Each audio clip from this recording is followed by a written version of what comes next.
될까요? 네. 네.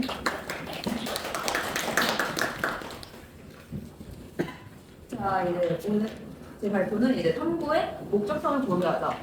생기부 전체를 관통하는 스토리를 만들자. 그리고 이러한 설계를 위해 사용될 탐구 방법론을 차례대로 다루도록 할 거예요. 자, 그럼 우선 원론적인 생각을 해봅시다. 우리는 왜 힘을 들여서 탐구를 하고 세특을 채우고 생기부를 만들까요? 우리는 뭐야? 대학을 가려고 해요. 대학을 가려고. 그렇기 때문에 지금 생기부를 채우고 있는데, 그러나 이제 학생들이 뭐 주제를 찾다가 머리를 싸맸는지, 아니면 뭐 보고서를 쓰다가 잠을 줄였는지, 아니면 생기부에 뭔가 진로 관련된 뜻한 용어가 들어갔는지도 대학의 판단 기준이 아니에요. 그렇게 된다면 본인 최선을 다해 난 탐구 활동을 하고 생기부를 채웠다라고 생각하더라도 양질의 생기부가 결과물로 나오려는 보장이 없을 수도 있다는 거예요. 그렇기 때문에 우리의 생기부는 무엇을 기준으로 평가를 받을지 알아둬야 하는데, 바로 학업 역량, 진로 역량, 공동체 역량, 이 세 가지입니다. 이거는 아마 여러분들 전에 뭐 진로 시간이나 아니면 뭐 외부 과목을 통해서 저 세 가지 정도는 본 적이 있을 거예요. 학업 역량은 쉽게 말하면 성적입니다. 뭐 교과 성적 추이, 뭐 선택국가 이수 현황 등등도 반영이 되고, 여러분들이 방금 들었던 내신공부법과도 관련이 있죠. 자, 그러면 이제 그런 면 말고 생기부 어떤 탐구에서는 어떻게 학업 역량을 알아낼 수가 있느냐? 이제 어떤 탐구를 하면서 뭐 개념이나 공식이나 어떤 이론을 이해했다 이 정도가 될 수 있겠죠. 하지만 이제 학업 역량은 앞서도 말한 것처럼 성적에 가장 큰 영향을 받기 때문에 탐구에 그렇게 크게 좌지우지 되지까지는 않습니다. 자, 그럼 이제 두 번째 진로 역량인데요. 이게 이제 대체로 생각하는 탐구에 해당된다고 할 수 있겠죠. 이 아이의 탐구 역량이 얼마만큼일까? 얼마나 심화되고 자기 주도적이고 독자적인 탐구를 했는가? 교수님들이나 이런 사정원분들은 해당 학과에 지원하는 정말 많은 생기부를 매년 보시고 매년 비슷한 주제, 뭐 세특 생기부를 보십니다. 그렇기 때문에 1차적으로 나의 주제와 남의 주제가 겹쳐있을 확률이 다분해요. 그리고 고등학생의 합숙 범위는 어느 정도 한계가 있기 때문에 본인의 궁금증 때문에 노출된 주제조차도 어느 정도 한정된 마당에 뭐 구글이나 네이버에다 맞고 수학학, 약학 세특 이렇게 쳐서 나온 그 중에 내가 나름 좋아 보인다고 생각해서 선택한 주제는 몇만 명이 밖에서요.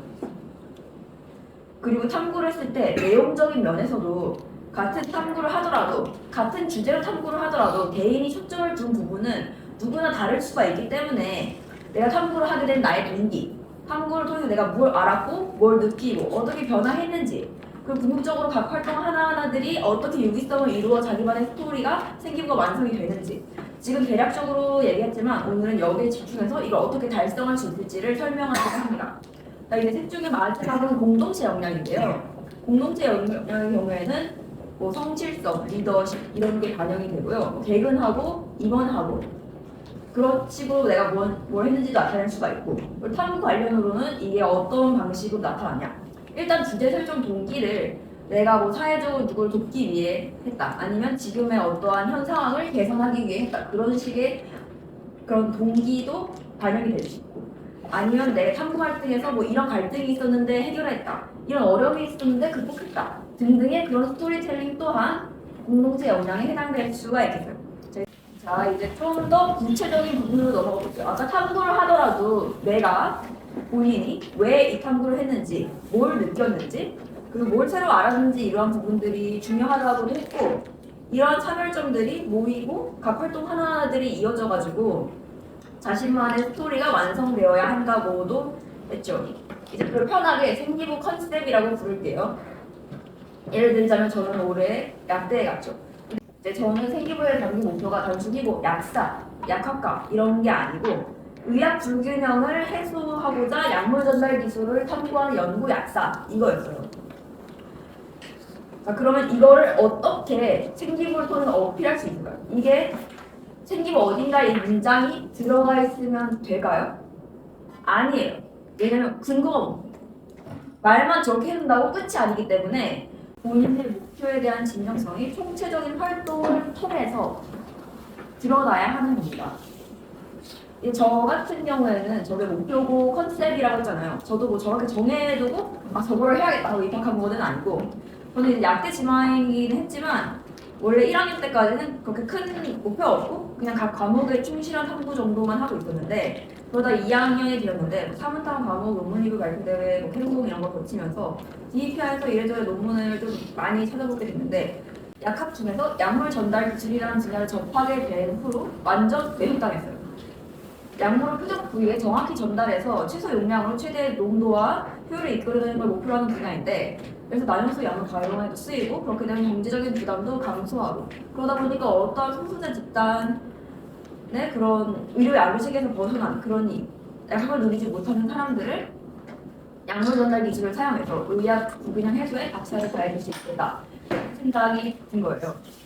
그렇게 2학년 때는 약물 전달 기술을 주로 탐구하면서 가장 메인 탐구는 알지네이트 비드라고 하는 약물 전달체 위주였어요. 3학년 때는 조금 그동안 했던 탐구를 마무리하는 느낌으로 진행을 했는데 왜냐면 예를 들면 제가 알지네이트가 약물 전달체로서 어떤지 뭐 실험을 했어요. 근데 이거를 당장 인체에 적용시킬 수가 있어요? 없어요. 아무리 내가 실험실에서 최대한 통제를 했다고 해도 신체 환경이랑은 당연히 다르기 때문에 그렇기 때문에 내가 이 부분을 내 탐구를 내가 나의 탐구를 통해 부족한 점, 개선 방법 등등을 찾아주면 그런 식으로 내가 나를 뭘까 공격을 해두면 후속 탐구가 기존 탐구를 보완하고 완결성, 심화성으로 챙겨갈 수 있는 거예요.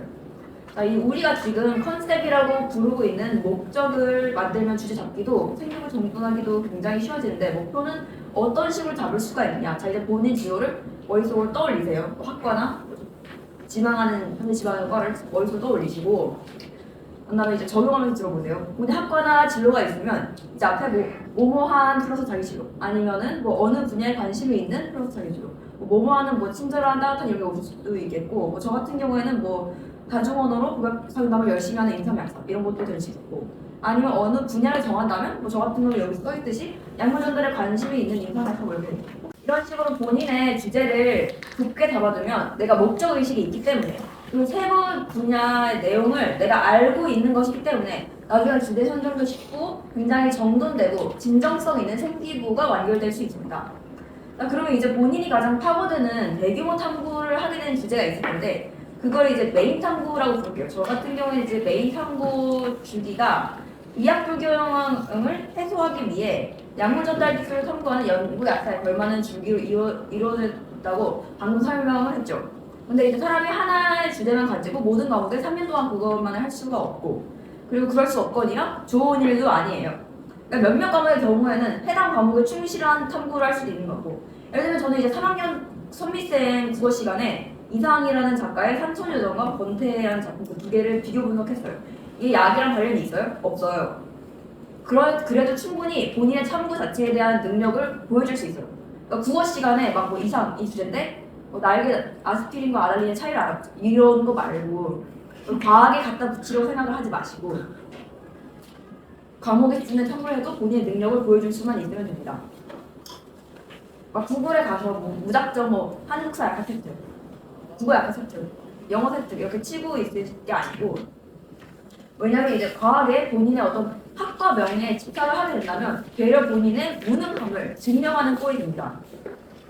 왜냐면 본인이 관심이 있는 주제나 해당 학과에 들어가서 배우게 되는 상세 내용을 본인이 모르고 있기 때문에 뭘 해야 할지 막막하고 찾아볼 수 있는 키워드가 본인 학과명 때문에 밖에 없기 때문에 그런 식의 양상이 나타나는 건데 그렇기 때문에 무조건적으로 갖다 붙이려고 하면 독이 되기 때문에 진로와의 관련성을 가져갈 때 과목과 주제를 충분히 고려하셨으면 하고 그리고 이제 대학교 홈페이지 뭐 커리큘럼이나 DEPR 그런 걸 이용해서 본인 지식을 넓혀갔으면 합니다.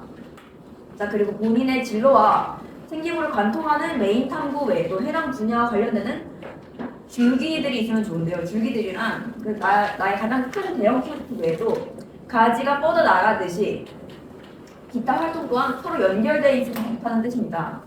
어떤 활동을 하고 그에 따른 후속 탐구를 하거나 심화 탐구를 하거나 하면 되는데 생기부에 더더욱 많지만은 그 중에 이제 몇 개를 예시를 들고 왔는데 이제 화면 왼쪽이 저의 메인 탐구 키워드를 적어둔 거고 이제 오른쪽 위에서부터 뭐 약물의 혈중 농도, MRS, 최종 항상 활성, 노인 달제 부경, 폐의약품 뭐 이거 말고도 뭐 생기부에는 뭐 보약지도 의료 빅데이터 등등 많지만은 생기부로 보면 뭐 이런 식으로 탐구가 생기부 내에서 탐구들 서로가 동기가 되고 보완이 되고 유기성을 지니고 있어요. 순간에 본인의 아이덴티티를 확립하고 메인 탐구를 이어나가되 과목의 충실한 탐구 또한 반영 같이 진행되어야 하고 메인 주제에 해당되지 않더라도 나의 진로와 목표에 도움이 되는 탐구라면 연결성 있는 탐구를 진행해라 뭐 이런 뜻이에요. 그리고 그때 이제 팁을 드리고 싶은 게 포트폴리오를 만들어라 이런데요.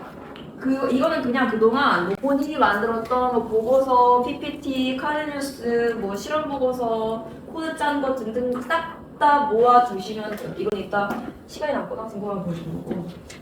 이런 식으로 정리해두면 일단 눈에 잘 보이죠. 눈에 잘 보이니까 아 내가 무슨 탐구를 했구나 이거를 알 수가 있어요. 그러다 보니까 앞으로 할 탐구 또한 쉽게 구상할 수가 있고 그리고 나중에 특히 면접 준비할 때 압도적으로 유리합니다. 단순히 파일 남겨두는 거랑은 또 달라요. 특히 제가 이번 연도에 그 1차 발표가 12월에 났어요. 면접을 12월에 어떻게 나는 진짜 저는 제가 함수를 할 줄 알고 전혀 준비를 안 하고 시대인재 검색하고 있었어요. 그렇기 때문에 저는 이제 3일 내에 모든 면접을 이게 해결을 해야 되는 상황이었는데 포트폴리오가 있었기 때문에 도움이 되지 않았나 이런 생각을 합니다. 자 이제 마지막으로 방법론적인 부분을 다룰 건데 왜냐면 여러분들이 이제 아까 뭐 진로 어쩌고 뭐 공동체 역량, 학업 역량 이런 것도 언젠가 뭐 진로 시간이나 뭐 외부 강사 얘기 들어본 적 있을 거고 그리고 뭐 생기부 우수 사례 같은 것도 언젠가 본 적이 있으실 테고 그러나 이제 그거에 대해 생기부 적용하려면 방법론적인 부분이 필요하다고 생각해서 자료조사 플랫폼, 탐구 방식에 따른 특성, 보고서 이 순서대로 다루도록 할게요.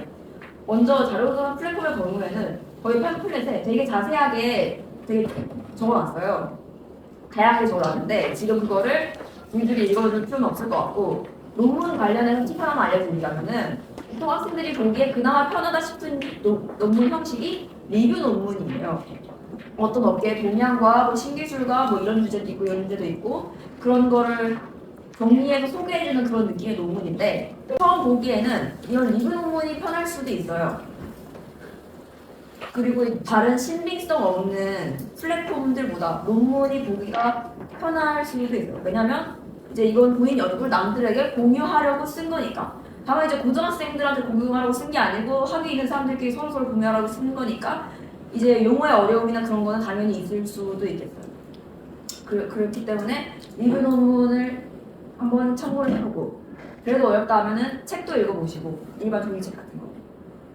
그럼 이제 그거를 보고 주제를 잡거나 해서 그거 하나만 가지고 할게요. 단계별로 같은 저자의 책을 찾아본다든지 관련 연계 도서를 찾아본다든지 연계 논문을 찾아본다든지 그런 식으로 하면은 그렇게 순차적으로 이해를 하면 본인이 이해도 쉽고 결과물도 굉장히 양질의 결과물이 나옵니다. 자 이제 조사 수단 가볼 건데 조사 수단 같은 경우에는 이것도 이제 목적성을 가지고 해야 된다는 점과 각 수단의 특성을 알고서 하셔야 되니까 이거를 지금 설명드리려고 해요. 먼저 문헌조사. 이건 방금 다루기도 했고 어떤 탐구는 빠질 수 없는 과정이니까 이런 데서 넘어가고 질문지법은 이제 설문지를 종이로 돌리거나 아니면 뭐 구글폼, 네이버폼 이런 걸로 설문조사를 하는 거죠. 근데 이제 이 방법을 사용하는 이유를 생각을 해보시면 특정 집단의 의견이나 생각을 통계로 만들 수 있다. 이 정도 이점이 있을 텐데 근데 이제 이거를 본인이 어떠한 결과에 대해서 어떻게 사용하겠다 하는 목적 의식이 있어야 하는 거지. 그냥 나는 뭐 나눠줬다. 여기서 그치고 여기서 이의를 두시면 안 돼요. 애들이 자꾸 하는 그 설문지를 보면 이런 거예요. 막 1번 미세 플라스틱이 뭔지 아십니까? 2번 미세 플라스틱은 나쁠까요? 이런 걸 해요. 그런 다음에 이제 카톡으로 친구한테 링크 보내고 인스타 스토리도 링크 보내고 그런 다음에 이제 보고서에다가 이제 뭐 우리 친구들은 미세 플라스틱을 잘 모른다고 한다. 근데 나쁘다고 한다. 뭐 이런 식으로 보고서를 써놔요. 이런 설문지법을 했다고 했을 때 여기서 놓치고 있는 점이 뭘까요? 일단 뭐 어느 학교 뭐 1, 2학년 478명 이런 식으로 대상이 통제가 되어야 하는데 어디서 소리를 올렸으면 그것도 통제가 안 됐고 그리고 이제 표본 수도 적을 테고 그리고 질문 또한 어떠한 쟁점이나 자료나 결론을 이끌어낼 수가 없어요. 아니 뭐 나쁘겠지. 그렇기 때문에 이런 식으로 굉장히 공허한 정말 내가 나눠줬다에만 의의를 두는 설문지법이 되기 때문에 왜 본인이 설문지를 돌리고 어떤 자료를 얻고 싶은지 생각하고 실행하는 것이 좋습니다. 자, 이제 인터뷰는 다른 활동들이 대체로 다 광범위한 대상을 다루는 경우가 많아요. 질문지, 뭐 캠페인. 근데 이런 이제 개인을 파고드는 활동이죠. 근데 이제 인터뷰 또한 그 목적과 대상을 잘 설정해야 해요. 뭐 멘토 멘티 활동한 다음에 뭐 친구 불러가지고 멘토링 했더니 보람이 있다. 이렇게 한 다음에 이거를 이제 인터뷰로 시험하면 곤란해지는 거고. 예를 들면 뭐 아까 앞에 다뤘던 지문집법이랑 연계해서 통계 결과 뭐 정보분표를 띄워요. 그럼 뭐 중간에 이쪽 극단 양쪽 극단 이렇게 불러서 어떻게 이러한 뭐랄까 설문응답을 하게 되는지 그 배경을 알아본다든가 아니면 뭐 인터뷰하는 그 대상 자체가 뭐 이러면 또 주제에 따라서 그것 또한 의미가 있을 수도 있는 거고. 자, 그럼 나의 다음이 실험이에요. 여기 다들 이과 학생들이니까 뭐 이과 학생들 아니면 실험 동아리 학생들은 뭐 실험을 정말 많이 저도 장난이게 많이 했고요. 어쨌든 간에 그런데 실험을 하면 이런 식으로 이제 오류와 방법을 아는 기존에 존재하는 실험을 많이 선택을 하고 실행을 하게 되는데 근데 이제 실험은 연역적 탐구를 하기 위한 수단이에요. 실험을 하고 그 결과로 무언가를 검증하고 새로운 결과를 도출해내고 그런데 내가 어떤 새로운 결과를 도출해낼 수 없는 거라면 그 실험을 했을 때 그 과정에서 뭘 얻어갈 수 있어요? 실험을 통해 이해한 개념, 실험으로 익힌 기구 사용법 뭐 그런 게 있겠죠. 자 이제 마지막으로 캠페인 요새 되게 많고 이제 애들이 자꾸 벽에다 포스터를 붙여요.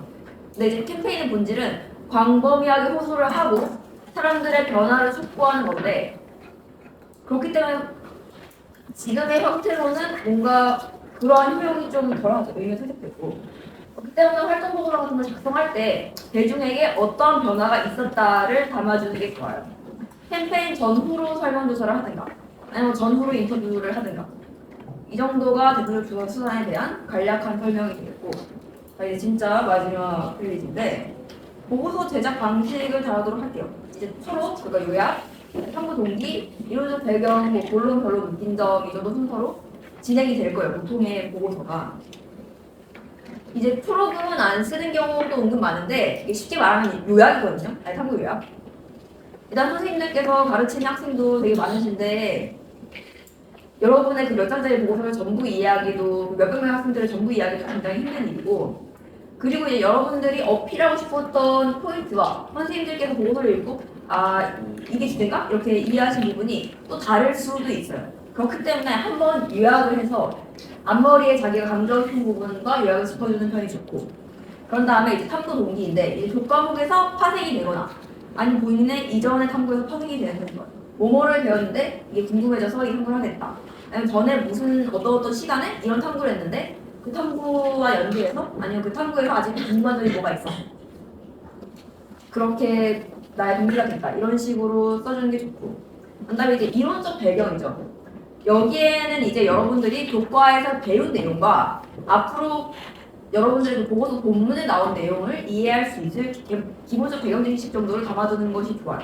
이 둘을 동시에 담는 편이 좋고 그리고 이제 앞에 당연히 이제 이론적 배경에는 앞에 언급했었던 논문이나 그런 좀 신뢰도 있는 자료가 사용되어야 하겠죠. 자 그리고 메인이 되는 본론 당연히 가장 핵심 내용이 들어가야겠고 그리고 다들 좀 간과하는 게 본인의 주장이 들어가요. 본인의 생각, 본인의 주장, 본인이 쓴 글 단순히 이제 뭔가를 자료를 갖고 와서 그걸 내가 가공한다고 해서 보고서의 완성은 아니라고 생각합니다. 그래서 뭐 본론 쓰는 방법은 다들 알 테니까 이 정도로 하고 넘어가고 결론에서는 이 모든 생각을 요약을 해준 거고 이 탐구를 시작할 때 목적이 있었을 거 아니에요. 뭐 궁금하던가 아니면 궁금한 거라든가 아니면 자기가 탐구를 주장하고 싶은 거라든가 그 점을 결론에 딱 한번 짚어주는 겁니다. 그걸 짚어주고 당연히 전체 탐구에 대한 요약이 들어가야겠죠. 여기 이제 마지막으로 느낀 점은 정말 일기를 쓰라는 게 아니에요. 제가 이전에 막 학습지를 거둔 적이 있는데 거기다 막 내가 고등학교 입학하고서 한 첫 탐구라서 감회가 깊다 이렇게 썼는데 이런 거를 쓰라는 뜻이 아니고 본인이 새로 알아가는 점, 본인 이전과 변화된 점, 뭐 하고 싶은 후속 탐구. 제가 좀 반복적이지 않아서 자꾸 하고 싶은 후속 탐구를 적어놨고요. 뭐 이런 거를 언급해주면 될 듯합니다. 자, 이제 제가 준비한 내용은 여기까지고요.